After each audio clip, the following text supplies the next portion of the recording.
Versailles. So today I decided I would do like sort of like a Marie Antoinette look. I haven't got my ring light on here. Oh, I don't think I need it anyway. Oh. Yeah, that's what I was going to do. So I basically put all this stuff in, you know, my hair, change my hair colour and all that. But I wanted to say the makeup that I used, and then I'm going to tell you a story that sort of goes in with this. Oh, my feather's falling down. Oh, so funny. Okay, right. So the makeup that I used, first of all, I used, where is it? First of all, I used this one, which is called, it's like a primer, but it's kind of, it's weird, right? Because it's like a cream, but it's really, really nice. And it's called, from Perricone MD. I got it on the plane coming back from Fuerteventura, actually.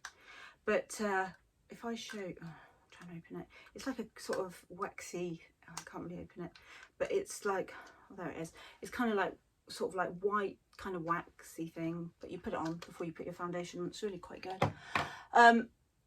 Then after that, I used, the foundations that I used NYX Pro Foundation Mixer, which is brilliant, I have to say. It's really, really good. And I mixed that with NYX Can't Stop Won't Stop, and that was with pale, because obviously Marie Antoinette was really pale and I'm quite olive, and I look really weird with blonde hair like a canary, but never mind. Then I used the concealer. This is from Revolution, and I think this is fantastic, and it's called Conceal and Define Infinite, I think it's Infinity and Beyond, isn't it? Something like that. Anyway, so yeah, and the colour I used was, it says C3, so that's what I used for me. And then I went on and I did some blusher, and I just used it on the apple of the cheeks, quite simply, and I used Revolution Blusher Reloaded in Pink Lady. So Marie Antoinette also had like pink blusher on, so that went well. I used that one as well, Max Factor, just, you know, just because. Didn't use any highlighter because they didn't really use highlighter in those days. Then I used this primer on the eyelid. It's called Proof It from NYX, and I used, yeah, so it's just like a white, you need to wait for it to dry a little bit, I think, before you put the eyeshadow on. Maybe other people disagree, but I think so. And then I used a brush, just a brush like this, just use some kind of brownie kind of eyeshadow, and I just basically just did a windscreen wipe like that on both sides, and then I just worked in circular motions just around to kind of like lift everything up, which I've talked about before. And then I used this called Gimme Brow from Benefit, and I just did my eyebrows with that, and to make them look like I just had them waxed, I took some of the brown eyeshadow, just any brown eyeshadow will do, and I just dipped the brush in there, and then I just went underneath and at the top, and that made it look like I just had my eyebrows waxed. I think it did anyway. And then I used this from Max Factor. This is just a red eyeliner, not eyeliner, lip liner even, pencil, just did that. And then I used this, which is really nice. It's called NYX, and it's called Butter Gloss, and it's in Tarte. So there you go, Tarte. And then I use the NYX HD finishing powder, which is really good if you're doing videos and stuff like that, or film, because it's basically, it just, you know, it doesn't have any flashback or anything, so that's good. Oh, and my favorite, this is new, I got this from Revolution this week. Wow, so cool.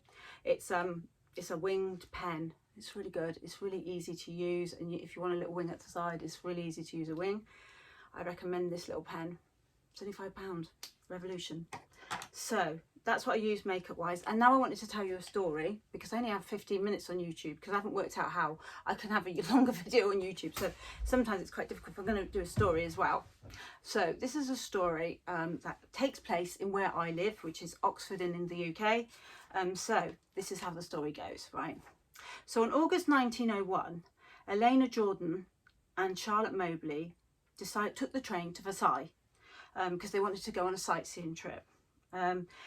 But they were surprised to know that this was going to be an encounter with the supernatural, one they would never ever forget for the rest of their lives.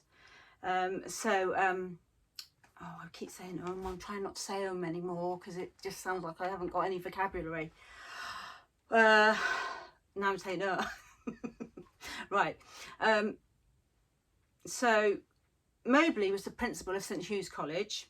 She was born in 1846, and so in 1901 she was the principal of St Hugh's College, and Jourdain was her assistant. So they were both educators, and they went to Versailles, and they wanted to go to the Petit Trianon. I'm trying to be French. I'm probably failing miserably. Probably sound like Del Boy, but never mind. As they found the palace uninspiring. Well, I really can't believe that, because I've been to the Palace of Versailles and it's absolutely amazing. There's gold everywhere, loads of Baroque. It's beautiful. It's really amazing. But anyway, these women didn't like it. You know, probably spoiled, weren't they? Anyway, so the women got lost. They were looking for the Petit Trianon, I think, and they got lost. And as they were getting tired, because they were walking for ages, and suddenly they saw people dressed oddly, obviously. And there was a man with a wide brim hat on, and he had an odious expression. And they felt a bit weird. They could feel like an uneasy feeling. And it felt really odd, and they didn't really know what was going on. And then another man dressed weirdly with another wide brim hat man came along, and he took them to the Petit Trianon, which is where they wanted to go. And when they got there, Mobley believed she saw this woman sitting by a tree, you know, with sort of hair like this, and she was reading a book, and she thought, she said, that's Marie Antoinette. In her mind, she said, that's Marie Antoinette, definitely Marie Antoinette. Anyway, but neither of the ladies at the time decided to tell each other about it. So they didn't speak about what they'd seen or anything until a week later. And a week later, they spoke about it together. And they decided that the best course of action was to write separately their account. Now, when the accounts came back, Jourdain hadn't seen the Marie Antoinette apparition or whatever it was, but Mobley had seen that. So after that, they did a bit of digging and a bit of research when they went back to the UK, and they found out that in 1792 the palace was under siege, and the king's Swiss guards were slaughtered, and so they tried to go back to find the path.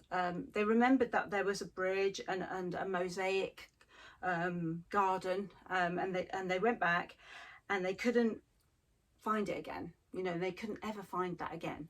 So they decided to write a book, and the book was quite famous in Oxford, you know, at the time, and still is, I think, with some people, you know, like that know about it.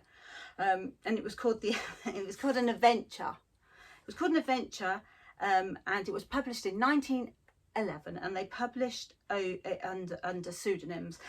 They published it under the names of Elizabeth Morrison and Frances Lamont was the name. And the book still exists today, so you can still get a copy of it if you're interested in the story. The man was that they saw, the second man that guided them, they kind of thought that it might have been somebody that was friends of Marie Antoinette, which made it, and they both saw him, so that made it more viable that it was Marie Antoinette in the garden. A lot of critics, you know, were saying this is not true, this is just made up. And the women were just being hysterical, but you know, they were both educated kind of women. They weren't the types to be given to, you know, hysterics. Mobley retired in 1915, and Jourdain took over as the head of St Hugh's, for want of a better word. And apparently she ruled the roost very harshly until she retired, I think in 1925, I do believe. There was something written about this story. There was something called Mrs. Morrison's Ghost. Apparently that was on TV in the 1980s. I don't remember it, but maybe some people do.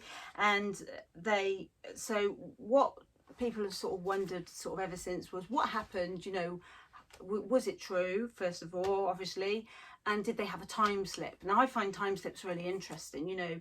That's like thinking there's other dimensions that are like parallel to our dimensions, and like if we kind of I've always been fascinated with this since I was small, so you know, is it possible that you could go into that other dimension? And if you do go into that other dimension, are the people there actually ghosts, or are they just people that were living in that time and you just got to see them? I mean, I just don't know. because there's been a few of these over, you know, you can look them up, you know, on Google and stuff. There's been quite a few of these time slip kind of things happening through time. So anyway, till the end of their lives, these two ladies believed that they saw, you know, what they saw. They didn't believe it was like, you know, it wasn't real. They believed it was, you know, real to them, and they saw it. And so, yeah, so basically, you know, that's the end of the story. But yeah, I found that really interesting, and it's good because it's like from Oxford. I remember, I think I was working, and I wasn't really meant to be on the computer, but I was bored, and I'm quite naughty, so I think I was like working in the shop, and I think, you know, there was no customer service. I think I was just like Googling on the computer, but never mind, that's just me. And I hope, yeah, please subscribe to my YouTube channel. And yeah, I also have a Facebook page called Spay Wife, which means fortune teller, because like I come from a long line of fortune tellers, and so you can join that. And I've got a website as well, which is also called Spay Wife. I did it on Wix. It's not that great, I haven't finished it yet, but I am starting to do these things. And yeah, thanks for watching, and yeah, subscribe to my channel. And yeah, now I'm saying, and yeah, I am getting better, I think, than what I used to be. But yeah, excuse my room, and thanks for watching, everybody, and have a good evening, and bye.